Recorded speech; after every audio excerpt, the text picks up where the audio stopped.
I'm Lauren, 28, a graphic designer in Chicago who's been contributing to my family's emergency fund since I was 18. When I developed a severe dental infection requiring immediate surgery, I thought the fund would finally serve its purpose. Instead, my parents told me my situation wasn't a real emergency. Days later, I discovered they planned to give my brother Jason the money for a new car. They had no idea I'd already taken action until they arrived at the bank.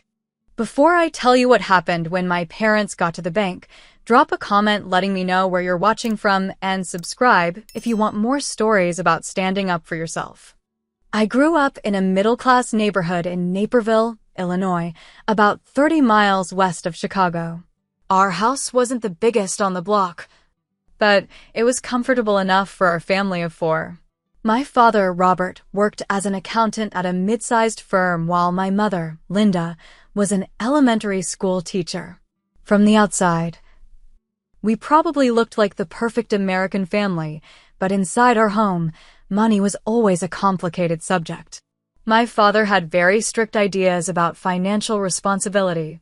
Every purchase was scrutinized, every receipt examined. He kept meticulous spreadsheets of our family expenses and frequently lectured us about the importance of saving. My mother, while less vocal about finances, typically supported whatever decisions my father made. She was the peacekeeper, the one who would try to smooth things over when my father's financial rules created tension. The Family Emergency Fund was established the summer after my high school graduation.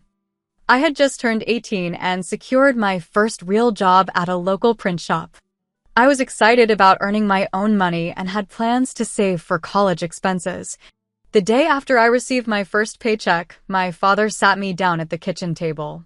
"Now that you're an adult and earning money, it's time you contribute to the family," he explained, sliding a folder across the table. Inside was paperwork for a joint bank account. "This is our family emergency fund. Your mother and I have been maintaining it for years. And now you'll contribute too." The rules were simple but non-negotiable. 10% of every paycheck I earned would go into this account. It would serve as a safety net for any family emergency, ensuring we would never be financially devastated by an unexpected crisis. At the time, it seemed reasonable. I was still living at home, and I understood the importance of preparing for emergencies. What I didn't fully understand then was that my brother Jason and I would be held to completely different standards. Jason was 2 years younger than me, and from an early age, he showed a talent for getting into trouble and facing minimal consequences. While I was expected to maintain perfect grades, Jason was praised for passing classes. When I saved my allowance, Jason spent his immediately and was often given more. The pattern continued into adulthood. Jason dropped out of community college after his first semester, claiming it wasn't for him. My parents were surprisingly understanding. When he dropped out a second time from a different program a year later, they merely suggested he find his path. Meanwhile, I worked part-time throughout my college years at Columbia College Chicago, maintaining my GPA while continuing to contribute to the Family Emergency Fund. Jason's financial irresponsibility became increasingly apparent. He totaled his first car 6 months after getting his license, driving too fast on a rainy night. My parents bought him a replacement. His second car lasted longer, but was eventually repossessed after he failed to make payments. By his mid-20s, Jason had developed a gambling habit that he insisted was just for fun, though I once discovered he'd lost an entire paycheck at a casino in a single night. Through all this, my parents continued to support him financially. They paid his rent when he couldn't, covered his car insurance, and even settled a credit card debt he'd accumulated. Each time, they explained it away. He's still finding himself, or he's had some bad luck. I couldn't help but notice the double standard. Meanwhile, I was building my career as a graphic designer. After graduating, I landed an entry-level position at a small marketing agency. The pay wasn't great, but it was steady, and I was gaining valuable experience. I moved into a small apartment with a roommate, determined to establish my independence. Despite living on my own, my father insisted I continue contributing to the emergency fund. "You're still part of this family," he reminded me during Sunday dinners. "The fund is for all of us." So I continued making deposits, sometimes struggling to make ends meet while fulfilling this obligation. Over the years, I built a modest personal savings account while prioritizing my contributions to the family fund. I paid off my student loans ahead of schedule, maintained an excellent credit score, and eventually secured a better-paying position at a larger agency. Through it all, I never missed a contribution to the emergency fund, viewing it as both a duty and an investment in my security. By my estimation, I had contributed over $15,000 to the fund over 10 years. I had never needed to use it, handling smaller emergencies through careful budgeting and my personal savings. But I took comfort in knowing it existed. A financial safety net that would catch me if I ever faced a true crisis. I genuinely believed that when a real emergency arose, the fund would serve its purpose. I couldn't have been more wrong. The pain started as a dull throb in my lower right jaw. At first, I ignored it, attributing it to stress from an upcoming client deadline. I popped some over-the-counter pain relievers and pushed through my workday. The project was important, rebranding for a major local business that could lead to more high-profile clients for our agency. As the lead designer, I couldn't afford any distractions. A week passed, and the pain became more persistent. I tried saltwater rinses, clove oil, and every home remedy Google suggested. During video calls, I found myself clenching my jaw to prevent from wincing. My roommate Alyssa noticed I wasn't eating properly, only consuming soft foods and favoring the left side of my mouth. "You really should see a dentist," she urged one evening after watching me pick at a bowl of mashed potatoes. "That doesn't seem normal." I promised I would make an appointment after the project deadline. I had dental insurance through work, but it wasn't comprehensive, and I was concerned about costs. Besides, I reasoned, I had the presentation to focus on. Everything else could wait. The morning of the presentation arrived, and I woke up with my face noticeably swollen. The pain had evolved into something fierce and unrelenting. I could barely concentrate as I prepared my materials. My boss, Natalie, gave me a concerned look when I arrived at the office. "Lauren, are you okay? You don't look well." "I'm fine," I lied, forcing a smile that sent a spike of pain through my jaw. "Just a little dental issue. I'll handle it after the presentation." The client meeting started well enough. I managed to explain the concepts behind our rebranding strategy, walking them through the new logo designs and marketing materials I'd created. Halfway through, however, the pain intensified dramatically. I felt feverish and the room seemed to tilt slightly. I paused mid-sentence, unable to continue. "I'm sorry," I mumbled, aware of the confused looks from around the table. "I just need a moment." Natalie smoothly took over, but the damage was done. I spent the remainder of the presentation fighting back tears, mortified by my unprofessional behavior and consumed by the relentless throbbing in my jaw. As soon as the clients left, Natalie pulled me aside. "Whatever's going on, you need to deal with it now," she said firmly but kindly. "Take the rest of the day off and see a doctor. The team can handle things here." I called the nearest dental office with emergency hours from my car. They agreed to see me immediately after I described my symptoms. The dental assistant took one look at my swollen face and ushered me straight into an examination room. The dentist, Dr. Patterson, was a middle-aged woman with a calm demeanor that somewhat eased my anxiety. After examining my mouth and taking x-rays, her expression grew serious. "You have a severe infection that's formed an abscess," she explained, pointing to the shadowy area on the x-ray. "It looks like it started as an untreated cavity that progressed to the root. This is quite serious, Lauren.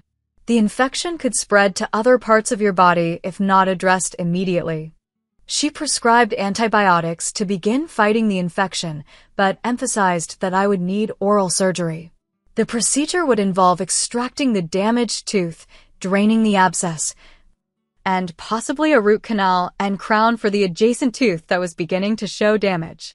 I'm referring you to Dr. Barnes, an oral surgeon who specializes in these cases, she said. Already writing out the referral. You need to see him as soon as possible. And I mean tomorrow, not next week. I left the office with a prescription, a referral, and a growing sense of dread that had nothing to do with the surgery itself. I called Dr. Barnes' office from the pharmacy parking lot and scheduled the earliest available appointment. The receptionist was sympathetic but direct when we discussed costs. Your insurance will cover a portion, she explained, but given the complexity of the procedure and the immediate need, you're looking at approximately $8,500 out of pocket. The figure hit me like a physical blow. I had some savings, but most of it had recently gone toward emergency repairs when my apartment flooded 2 months earlier. The timing couldn't have been worse. As I drove home, my mind turned to the Family Emergency Fund. This was exactly the type of situation it was created for, an unexpected medical crisis that I couldn't fully cover on my own. Despite my reservations about asking my parents for help, I felt a sense of relief knowing the fund existed. After all, I had faithfully contributed to it for a decade precisely for moments like this. That evening, I calculated exactly how much I had contributed over the years. Based on my salary progression and the consistent 10% contribution, I estimated I had put in approximately $16,740. The total fund must have been considerable, given that my parents and eventually Jason had also been contributing. I decided to approach my parents the next day. The surgeon could fit me in next week, but they required a deposit to secure the appointment. With the antibiotics beginning to take the edge off the pain, I felt optimistic that this ordeal would soon be behind me. The emergency fund would serve its purpose, and I would recover both physically and financially. I called my mother and arranged to come over for dinner the following evening. I need to discuss something important, I told her, not wanting to get into details over the phone. Of course, honey, she replied. Dad's making his famous pot roast. Come by around 6. As I hung up, I felt a weight lift from my shoulders. Within 24 hours, I would have this sorted out. The emergency fund would finally be doing what it was intended to do, helping a family member through a crisis. I had no reason to think my request would be met with anything but support. I couldn't have predicted how catastrophically wrong I was. I arrived at my parents' house exactly at 6, the folder containing my dental records and cost estimates tucked into my bag. The familiar scent of pot roast filled the air as my mother greeted me with a hug. My father called out a hello from the kitchen, where he was slicing the meat. My brother Jason was unexpectedly there too, sprawled on the couch watching a basketball game. Whoa, what happened to your face? Jason asked when he saw me, gesturing toward my still swollen jaw. That's actually what I need to talk to everyone about, I replied, touching my face self-consciously. Dinner began normally enough, with my mother asking about work and my father discussing a client issue at his accounting firm. I waited until we were midway through the meal before bringing up my situation, explaining the dental emergency, the diagnosis, and the recommended treatment. The surgery is scheduled for next Tuesday, I concluded, pulling the paperwork from my bag and placing it on the table. Insurance will cover part of it, but I still need $8,500. I've calculated that I've contributed about $16.740 to the emergency fund over the years, so I'd like to use some of that. I expected immediate support, perhaps questions about the procedure or recovery time. Instead, an uncomfortable silence fell over the table. My father put down his fork and folded his hands in front of him, a gesture I recognized from childhood discussions about serious matters. Lauren, he began, his tone measured, dental work isn't a real emergency. I blinked, certain I had misheard him. Dad, it's an abscess. The infection could spread to my bloodstream if it's not treated. The dentist called it a serious medical condition. You should have taken better care of your teeth, my mother interjected. Her tone gentle but dismissive. Can't you just take the antibiotics and some pain medication until you save up for the procedure? I stared at her in disbelief. Mom, that's not how this works. The antibiotics are just to control the infection temporarily. I need the surgery. We all have medical expenses, my father continued as if I hadn't spoken. That's what your individual health insurance is for. The emergency fund is for catastrophic situations, major accidents, natural disasters, job loss. A medical emergency that costs $8, $500 and could potentially be life-threatening doesn't qualify as catastrophic. I asked, my voice rising slightly despite my effort to stay calm. My father shook his head. You have a job with benefits. You should have a personal savings account for things like this. I did have savings, I explained, frustration building. I had to use most of it when my apartment flooded 2 months ago. Remember? I told you about the water damage to my furniture and electronics. That's unfortunate, he replied without sympathy. But it doesn't change the purpose of the emergency fund. Jason, who had been uncharacteristically quiet, spoke up. Come on, Dad. She's in pain. Isn't this what the fund is for? I shot him a grateful look, surprised by his support. My father's expression hardened. The fund is for family emergencies as determined by your mother and me, he stated firmly.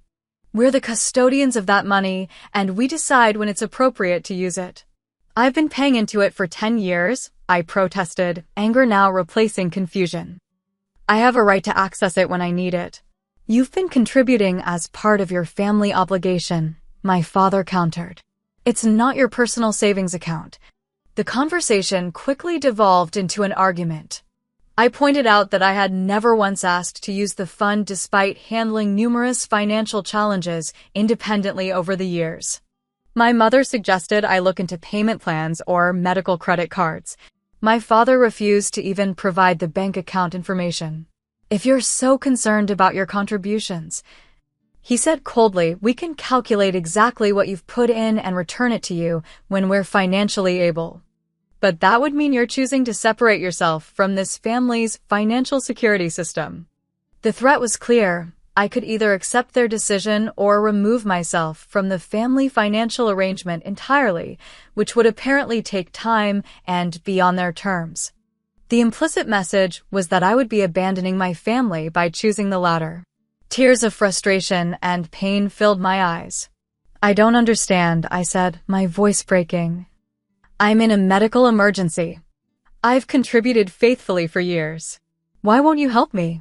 You're being dramatic, Lauren, my mother sighed. Take out a small loan if you need to. Your credit is good. I looked around the table, taking in my father's stern expression, my mother's dismissive concern, and Jason's uncomfortable silence. The reality of the situation hit me all at once. The emergency fund had never really been for me. Despite years of contributions, I had no actual access to the money when I needed it. I stood up abruptly, gathering my paperwork with shaking hands.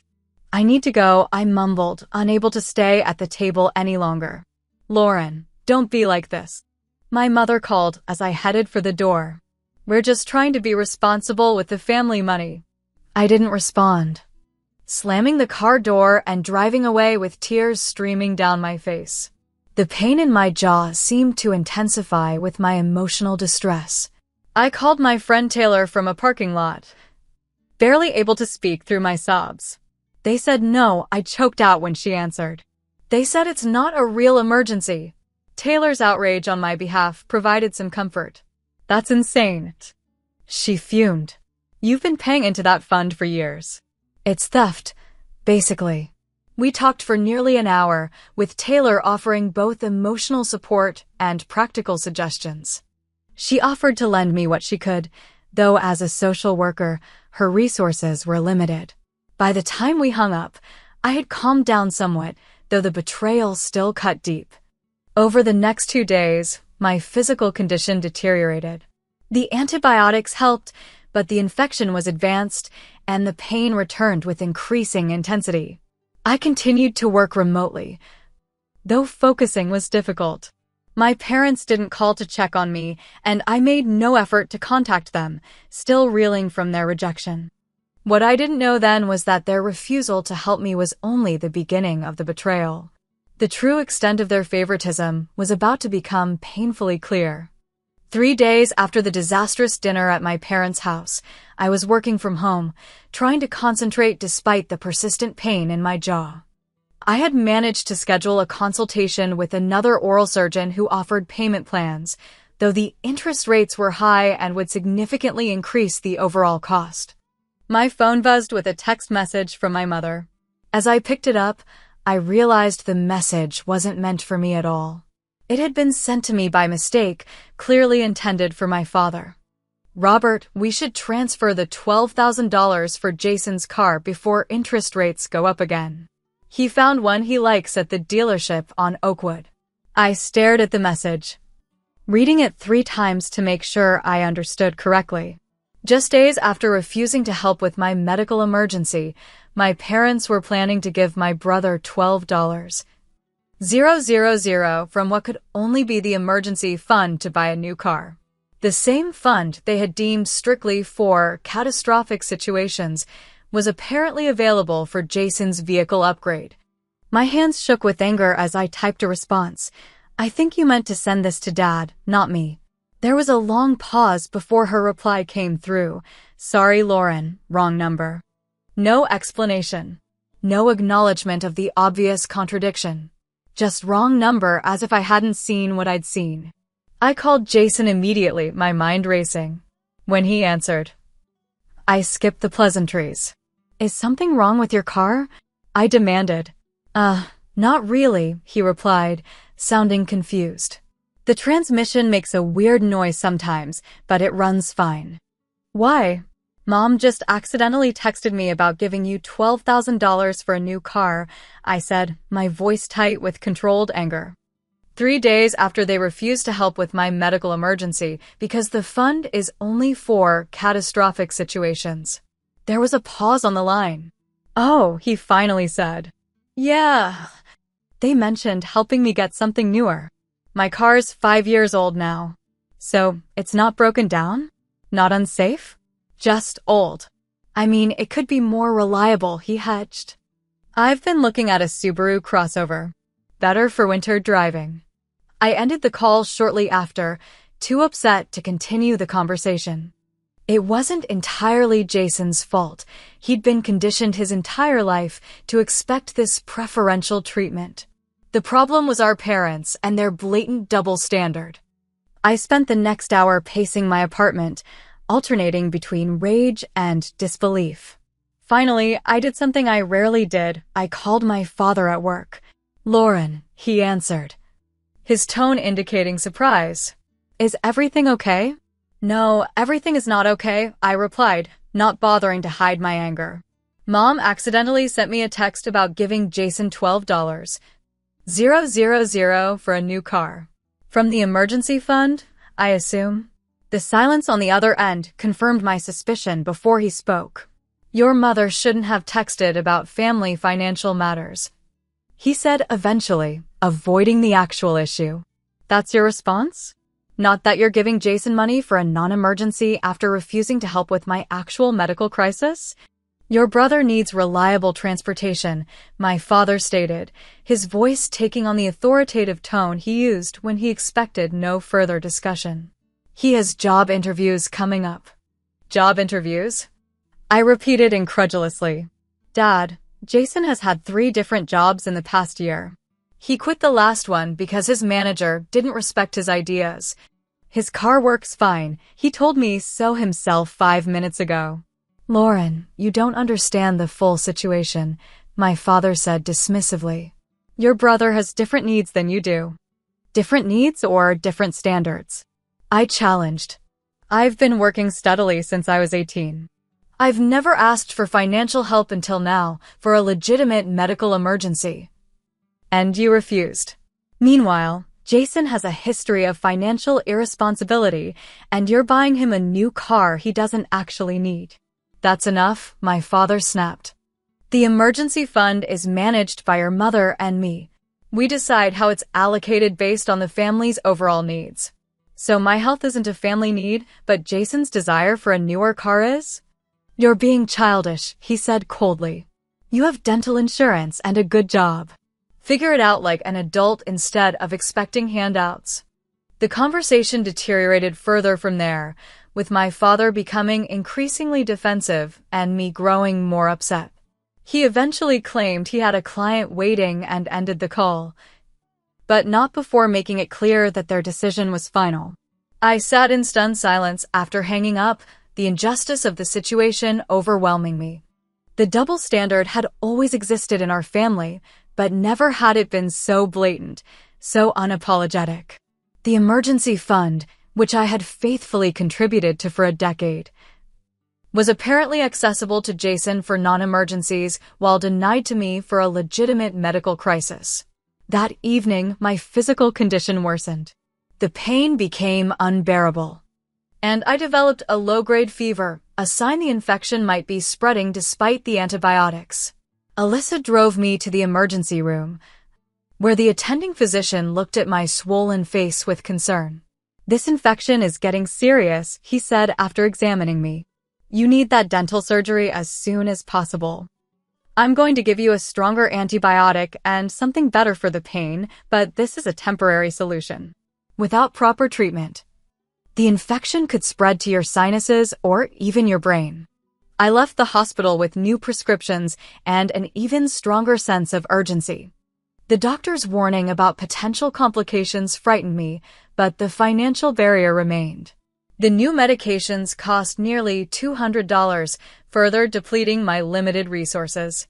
As I lay in bed that night, unable to sleep despite the prescription pain medication, I made a decision. If my parents wouldn't help me access the money that was rightfully mine, I would have to find another way. The emergency fund contained thousands of dollars that I had contributed. There had to be a legal way for me to access my portion. With this resolution firmly in mind, I finally drifted into an uneasy sleep, determined to take action in the morning. My parents' betrayal had pushed me to a breaking point, and I was no longer willing to accept their unfair treatment. It was time to stand up for myself, whatever the consequences might be for our family relationship. The next morning, despite the pain and fatigue, I was filled with a new sense of purpose. I called my friend Michael, who had recently passed the bar exam and was working at a small law firm specializing in family and financial law. I explained my situation, including the details about the emergency fund, my contributions over the years, and my parents' refusal to help with my medical emergency while planning to give my brother money for a car. Let me understand this correctly, Michael said after I finished. You've been contributing to this fund since you were 18, and your name is on the account. I think so, I replied. I remember signing paperwork when the account was set up. Dad said all family members needed to be on it. That's a critical detail, Michael explained. If you're named on the account, you likely have legal access to the funds regardless of any verbal agreements with your parents. Joint bank accounts generally grant equal access to all named account holders. He advised me to verify whether my name was indeed on the account and to check the exact account type and terms. If I was a joint account holder, I would have every legal right to withdraw funds without my parents' permission, though he cautioned that such action would obviously have significant implications for my family relationships. This isn't just a legal question, Lauren, he said gently. It's also about your relationship with your family. Are you prepared for the fallout if you take this route? I thought about it for a moment. The pain in my jaw served as a constant reminder of the urgency of my situation. My parents had made their priorities clear. My brother's comfort came before my health. After years of accepting their favoritism, something in me had finally snapped. I'm prepared, I said firmly. This is about more than the money. It's about standing up for myself after years of unfair treatment. Michael nodded. Then your first step is to visit the bank and verify your status on the account. Don't make any decisions until you have all the information. I thanked him for his advice and headed to the bank as soon as we hung up. I had a vague recollection that the emergency fund was held at First National, where my parents had done their banking for decades. The branch nearest to my apartment was in a modern building downtown, all glass and polished metal. At the bank, I approached a customer service representative named Diane, explaining that I needed information about an account I believed I was part of. After verifying my identity with my driver's license and social security number, she typed into her computer. Yes, Ms. Miller, you are indeed a joint account holder on this savings account. She confirmed, turning the screen slightly so I could see. There it was, my name listed alongside my parents' and, surprisingly, Jason's as well. Can you tell me the current balance? I asked, my heart pounding. The current balance is $23,450.76, Diane replied. The amount took me by surprise. It was even more than I had estimated. Thinking about how much of that money represented my decade of faithful contributions made me even more resolved. And as a joint account holder, do I have full access to withdraw funds if needed? I asked, trying to keep my voice steady. Yes, any named account holder has equal rights to manage the funds, Diane explained. That's the nature of a joint account. Would you like to make a transaction today? I took a deep breath. This was the moment of decision. I thought about my deteriorating medical condition, my parents' dismissal of my emergency, and their plan to give Jason money for a car he didn't really need. I thought about the years of unequal treatment and the thousands of dollars I had contributed to this fund with the belief it would be there when I truly needed it. Yes, I said firmly. I'd like to make a withdrawal. I had already decided I would only take what was rightfully mine, the portion I had contributed over the years, which I had calculated to be approximately $16,740. Even though legally I could have withdrawn the entire amount, morally I felt this was the fair approach. I'd like to withdraw $16,740, I told Diane, providing the exact figure of my estimated contributions. She looked slightly surprised at the specific amount, but processed the transaction professionally. That's a significant withdrawal. Would you like it as a cashier's check or transferred to another account? A cashier's check, please, I replied, knowing I would need it to pay for the surgery. As Diane processed the paperwork, I felt a strange mix of emotions and anxiety about the potential fallout, guilt about acting without my parents' knowledge, but primarily a powerful sense of taking control of my own situation. For perhaps the first time in my adult life, I was truly standing up against the unfair dynamic that had defined our family for years. When she handed me the check, I stared at it for a moment, realizing the significance of what I had just done. There was no going back now. Thank you, I said, carefully placing the check in my wallet. I left the bank and immediately called the oral surgeon's office. I'd like to schedule that procedure as soon as possible, I told the receptionist. I can pay the full amount up front now. They scheduled me for the following morning. The relief of knowing I would finally get the necessary treatment nearly overwhelmed me. I spent the rest of the day preparing for the surgery and the recovery period that would follow. I arranged for Alyssa to drive me to and from the procedure and stocked the refrigerator with soft foods I could eat during recovery. I didn't call my parents to tell them what I had done. I knew they would discover it soon enough when they attempted to withdraw money for Jason's car. Part of me dreaded the confrontation that would inevitably follow, but a stronger part felt vindicated. I had taken care of myself when they had refused to help, accessing money that was rightfully mine to address a genuine medical emergency. That night, despite the continuing pain in my jaw, I slept better than I had in weeks. Tomorrow, I would finally get the treatment I needed. And when my parents discovered what I had done, I would be ready to stand my ground. Years of unequal treatment had led to this moment, and I was no longer willing to accept being the family member whose needs came last. The oral surgery went as well as could be expected. Dr. Barnes and his team were efficient and compassionate, explaining each step of the procedure beforehand and providing detailed aftercare instructions. I woke from the anesthesia groggy but relieved, knowing the infected tooth was gone and the abscess drained. The surgeon had also performed a root canal on the adjacent tooth and fitted a temporary crown, with a permanent one to follow in a few weeks. Alyssa helped me get settled at home, arranging my medication on the nightstand and making sure I had everything I needed within reach. "Text me if you need anything at all," she insisted before leaving. "I mean it, Lauren. Anytime."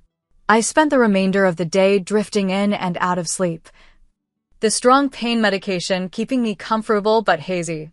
It wasn't until evening that I checked my phone and discovered the storm had begun. 6 missed calls from my father. 4 from my mother. 2 from Jason. Multiple text messages, each more urgent than the last. "Lauren, call us immediately." "Dad, 2:14 p.m. What have you done?" "Call your father now." "Mom, 2:30 p.m. This is completely unacceptable. Call me back." "Dad, 3:05 p.m. Lauren, seriously? What's going on?" "Mom and Dad are freaking out." Jason, 3:45 p.m. The final message from my father was the most revealing. "We just left the bank. We know what you did. You had better explain yourself immediately." So they had discovered the withdrawal.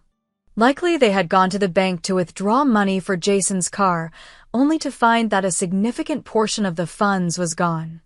I could imagine their shock and outrage, followed by the bank representative calmly explaining that I, as a joint account holder, had every legal right to access those funds. I decided not to respond immediately.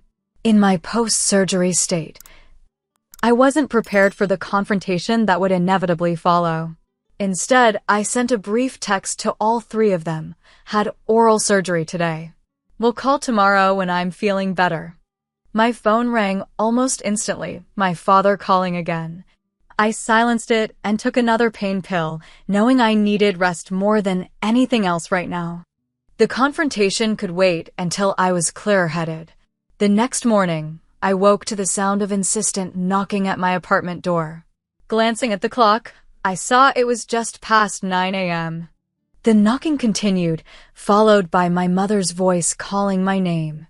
They had come to my apartment.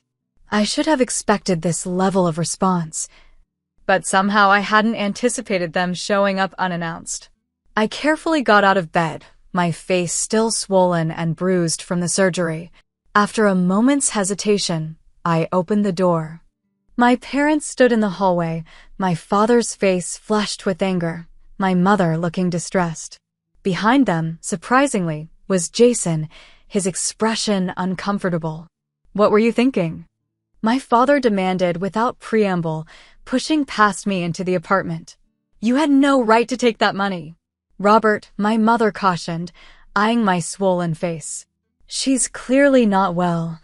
I closed the door behind them, gathering my strength for the conversation ahead. "I had every legal right to that money," I said, my voice slightly slurred from the swelling. "I'm a joint account holder, and I only took the portion I've contributed over the years." "That's not how family finances work," my father shouted. "Those contributions were your obligation to the household. The fund is managed by your mother and me." "Dad, please lower your voice," Jason interjected, glancing toward the walls. "The neighbors will hear." I moved to sit down, still weak from the surgery. I needed that money for a medical emergency, exactly what the fund was supposedly created for. "You refused to help me." "But we're planning to give Jason money for a car he doesn't really need." "That's different," my mother insisted. "Your brother needs reliable transportation." "For what?" I challenged. "The job he'll probably quit in a month?"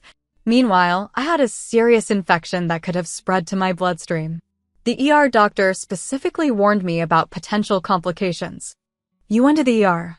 My mother looked startled, apparently registering for the first time the severity of my condition. "Yes. The night after Dad told me to figure it out like an adult instead of expecting handouts, my fever was 101 and the pain was unbearable. I pulled out the folder containing all my medical documentation, the initial diagnosis, the ER visit report, the oral surgeon's assessment, and the receipts for the procedure and medications. I spread them on the coffee table. This was a genuine medical emergency, I stated firmly. I needed $8,500 for a procedure my insurance wouldn't fully cover. After contributing to the emergency fund for 10 years, never once asking to use it despite handling numerous financial challenges on my own, I believed I had a right to access it for an actual crisis. My father picked up one of the documents, scanning it with a frown. You should have discussed this with us before taking such drastic action. I tried, I exclaimed, wincing as the movement caused pain in my jaw. I literally came to you, explained the situation, showed you the documentation, and asked for help. You dismissed my emergency as unimportant while planning to give Jason money for a car upgrade. Jason shifted uncomfortably. Look, I didn't know the full situation, he said. I didn't realize how serious your dental issue was, or that Mom and Dad had refused to help. My mother looked at him sharply. We didn't refuse to help. We simply felt it wasn't an appropriate use of the emergency fund. But a car is. I challenged. How is a non-essential car upgrade an emergency, but a serious medical condition isn't? The question hung in the air, neither of my parents able to provide a reasonable answer. You've put us in a difficult position, my father finally said, changing tactics. We had financial plans for those funds. You mean buying Jason a car? I stated flatly. Among other things, he hedged. The fund was created for emergencies, I reminded him. Not for purchases that could be planned and saved for. You had no right to make that decision unilaterally, my father insisted, his voice rising again. We're going to have to consider legal action to recover those funds. At this, Jason looked alarmed. Dad, come on. She used it for surgery. I consulted with a lawyer before taking the money, I said calmly, though my heart was racing. As a joint account holder, I had every legal right to access those funds. I took only what I contributed, not a penny more. Any lawsuit would be frivolous and would only result in legal fees for both of us. My father's face reddened further, but I could see the calculation in his eyes. He knew I was right about the legal situation. This isn't about the legality, my mother interjected. It's about family trust. You went behind our backs. After you went behind mine, I countered. You denied my request for a legitimate emergency. Then planned to give the money to Jason without discussing it with me, despite my decade of contributions. The argument continued in circles, with my parents alternating between expressions of betrayal, threats of family estrangement, and attempts to make me feel guilty. Throughout it all, I maintained my position. I had only taken what was rightfully mine for a genuine emergency after they had refused to help. As the confrontation wore on, something unexpected happened. Jason, who had remained mostly silent, suddenly spoke up. Mom, Dad, Lauren's right, he said quietly. You've always given me special treatment. She needed the money for a serious medical issue, and you said no. But you were ready to buy me a car I don't really need. That's not fair. The room fell silent. My parents stared at Jason as if he'd grown a second head. In all our years of family dynamics, he had never acknowledged the favoritism he received. That's not true, my mother protested weakly. We treat you both equally. No, you don't, Jason insisted. You've bailed me out countless times when I've screwed up. You paid off my gambling debts last year. Don't think Lauren doesn't know about that. You bought me a new car after I totaled the first one. Meanwhile, Lauren has been completely responsible with her finances, and the one time she needs help with something legitimate, you refuse? My father's expression had changed from anger to something closer to discomfort. The truth, spoken aloud by the son they had always favored, was harder to dismiss. We were trying to teach financial responsibility, he attempted, but the excuse sounded hollow even to my ears. By being financially irresponsible, Jason countered. That doesn't make sense, Dad. A neighbor knocked on the door then, asking if everything was okay. The raised voices had clearly been audible through the apartment walls. After assuring her that everything was fine, my parents seemed to deflate somewhat, the public interruption taking the wind out of their confrontational sails. I think you should go, I said quietly. I'm still recovering from surgery and need to rest. My father looked like he wanted to argue further, but my mother touched his arm. We should let her rest, Robert, she said, her eyes lingering on my swollen face with what might have been the first genuine concern she'd shown throughout my ordeal. They gathered their things to leave. My father still visibly angry but no longer shouting. At the door, Jason hung back. I'm sorry, he said simply. I didn't realize what was happening. Are you going to be okay? I nodded. I will be. The surgery went well. After they left, I collapsed on the couch, emotionally and physically exhausted. The confrontation had gone pretty much as I'd expected, though Jason's support had been a surprise. For the first time, someone else in the family had acknowledged the pattern of favoritism that had shaped our lives for as long as I could remember. I didn't regret my decision to take the money. Despite my parents' accusations, I knew I had done what was necessary for my health and had only taken what was rightfully mine. The family dynamic had been irreparably altered, but perhaps that wasn't entirely a bad thing. Years of unequal treatment had finally been called out, not just by me, but by Jason himself.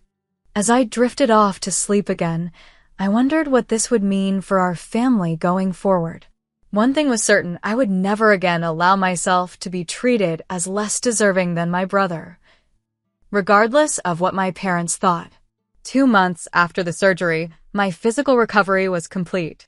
The infection had cleared, the surgical site had healed, and my permanent crown looked natural alongside my other teeth. The constant pain that had dominated my life was gone, replaced by occasional mild sensitivity that the dentist assured me would diminish over time. My emotional healing, however, was still a work in progress. The confrontation with my parents had left our relationship strained and distant.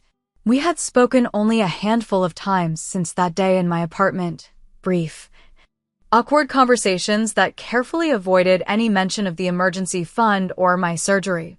I had established clear boundaries about our interactions, informing them that I would no longer be contributing to any family financial arrangements. My mother had attempted to guilt me about this decision, suggesting I was abandoning family responsibilities, but I remained firm. Years of therapy had helped me recognize these manipulation tactics for what they were. My therapist, Dr. Renata, had been instrumental in helping me process the complex emotions surrounding the incident. Family financial abuse is rarely discussed, she explained during one session. But controlling access to money is a common way for parents to maintain unhealthy power dynamics with adult children. We had been working through my feelings of guilt and my tendency to seek approval from parents who consistently placed my needs secondary to my brother's. Each session strengthened my resolve to maintain healthier boundaries. One Tuesday evening, I received an unexpected call from Jason. We had texted occasionally since the confrontation, but hadn't had a real conversation. Can we meet for coffee or something? He asked, sounding unusually serious. There's some stuff I want to talk about. We arranged to meet the following day at a quiet cafe near my office. I arrived to find Jason already there, sitting at a corner table with 2 cups of coffee. I ordered your usual, he said as I sat down, pushing a vanilla latte toward me. Hope that's still your go-to. It is, I confirmed, surprised he had remembered. Thanks. After some awkward small talk about work and the unseasonably warm weather, Jason got to the point. I've been thinking a lot about everything that happened, he began, fiddling with his coffee cup. About the fund and how Mom and Dad treated you versus me. I wanted to say I'm sorry for not seeing it sooner. I nodded, unsure how to respond. Jason had always been the golden child, the recipient of our parents' preferential treatment. It had never occurred to me that he might be unaware of the disparity. "It's not your fault," I said finally. "We were both raised in that dynamic. You benefited from it, but you didn't create it." Maybe he conceded, but I never questioned it either. After that day at your apartment, I started looking back at patterns I never noticed before. How Dad would bail me out of every financial mistake while lecturing you about responsibility. How Mom would make excuses for me but hold you to impossible standards. He paused, taking a sip of his coffee. "Dad tried to manipulate me into being angry at you, you know. Said you had stolen money that could have been used for my car." "That sounds like him," I said with a wry smile. "I told him I didn't want the car anymore," Jason continued. "Not like that." It felt wrong. This surprised me. Jason had never been one to turn down financial assistance from our parents. He didn't take that well, he added with a short laugh. Started talking about how I was choosing sides and betraying the family. It was the first time I really saw how he uses money to control us. I felt a sudden rush of empathy for my brother. In many ways, the favoritism had damaged him too, just differently. While I had struggled with feeling undervalued, he had never been allowed to develop true independence or face the consequences of his actions. "Dad's always been that way," I said gently. "Money is his primary tool for maintaining control." Jason nodded thoughtfully. "I've been seeing someone," he admitted. "A therapist, I mean. She's helping me understand some of these patterns. She thinks Dad might have some narcissistic tendencies." We spent the next 2 hours talking more openly than we ever had before. Jason revealed how our father had subtly discouraged his ambitions while creating financial dependencies. How every gift came with unspoken obligations. How he had internalized a sense that he couldn't succeed without their help. "I'm trying to break the cycle," he told me. "I'm looking for a new job, something stable with growth potential. And I'm not taking any more money from them." "That's really great, Jason," I said sincerely. "It won't be easy, but it's worth it." "I know," he agreed. "Watching you stand up to them, it made me realize I could do it too." As we said goodbye that day, I felt a new connection with my brother. The wall of parental favoritism that had separated us for so long was beginning to crumble, allowing us to see each other clearly perhaps for the first time. Over the following weeks, Jason and I began to rebuild our relationship independent of our parents' influence. We met for dinner, texted regularly, and even helped each other with professional networking connections. It was a tentative friendship, still fragile but growing stronger. 3 months after the confrontation, my parents requested a family meeting. I agreed, but insisted it be held on neutral territory, a private room at a local restaurant rather than their house. Jason and I arrived together, presenting a united front that visibly surprised our parents. The conversation began awkwardly, with general updates and careful avoidance of the issue that had brought us together. Finally, I addressed it directly. "I think we need to talk about what happened with the emergency fund," I said calmly, "and the larger patterns in our family that led to that situation." My father's posture stiffened, but he didn't immediately object. My mother looked down at her hands. "We've had time to reflect," she said carefully. "Perhaps we didn't handle your situation as fairly as we could have." It wasn't exactly an apology, but it was more acknowledgement than I had expected. "The fund was created for emergencies," I pointed out. My medical situation qualified by any reasonable definition. "We had different priorities at the time," my father said, his tone defensive but less combative than before. "But we should have considered your health needs more carefully." Jason spoke up. "Dad, it wasn't just about this specific situation. It's about how you've treated Lauren and me differently our whole lives." My parents exchanged glances. This unified perspective from both their children seemed to unsettle them. "We've always wanted what's best for both of you," my mother insisted. "But you defined best differently for each of us," I countered. For Jason, it meant support, assistance, and second chances. For me, it meant independence, responsibility, and figuring things out on my own. The conversation continued for nearly 2 hours, occasionally becoming heated, but never devolving into the shouting match of our previous encounter. My parents were reluctant to fully acknowledge the favoritism, but they couldn't entirely deny the concrete examples Jason and I presented. By the end of the meeting, we had reached an understanding of sorts. My parents agreed to respect my financial independence and boundaries. I made it clear that any future relationship would depend on equal treatment and respect for both their children. "I'm not looking for special treatment," I explained. "Just the same consideration you've always given Jason." My father nodded stiffly, not quite meeting my eyes. My mother reached across the table to squeeze my hand. "We want you in our lives, Lauren," she said softly. "We'll try to do better." It wasn't perfect, but it was a beginning. Over the following months, our family dynamic slowly shifted. My parents made visible efforts to treat us more equally, though old habits occasionally resurfaced. When they did, Jason and I supported each other in addressing them directly rather than allowing resentment to build. I created my own independent emergency fund, setting aside money each month for future unexpected expenses. The experience had taught me the importance of financial independence and having resources I controlled completely. The most profound change, however, was within myself. Standing up to my parents had broken a lifetime pattern of seeking their approval and accepting secondary status in the family. I had advocated for myself when it mattered most, and in doing so, discovered strength I hadn't known I possessed. My relationship with my parents would never be perfect, but it had evolved into something more honest and equal. Jason and I had formed a genuine sibling bond based on mutual support rather than competition for parental favor. And I had learned that sometimes the most important boundaries to establish are with the people who raised you. A year after the emergency fund incident, I sat in my new apartment, larger and brighter than my previous place, reviewing the designs for an upcoming client presentation. My phone buzzed with a text from Jason, sharing news about a promotion at his new job. I smiled, genuinely happy for his success earned through his own merit. Looking back, I realized that what had seemed like a family crisis had actually been an opportunity for growth and change.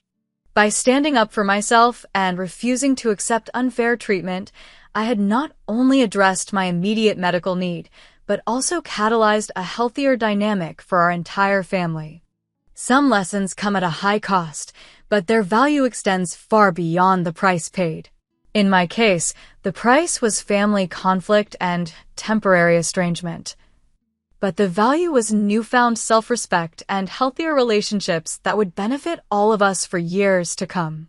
Have you ever had to stand up to family members about financial favoritism?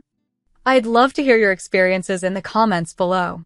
If this story resonated with you, please like and subscribe to my channel for more stories about navigating complicated family dynamics and setting healthy boundaries. Thank you for listening to my journey. And remember, sometimes the most important relationship to prioritize is the one with yourself.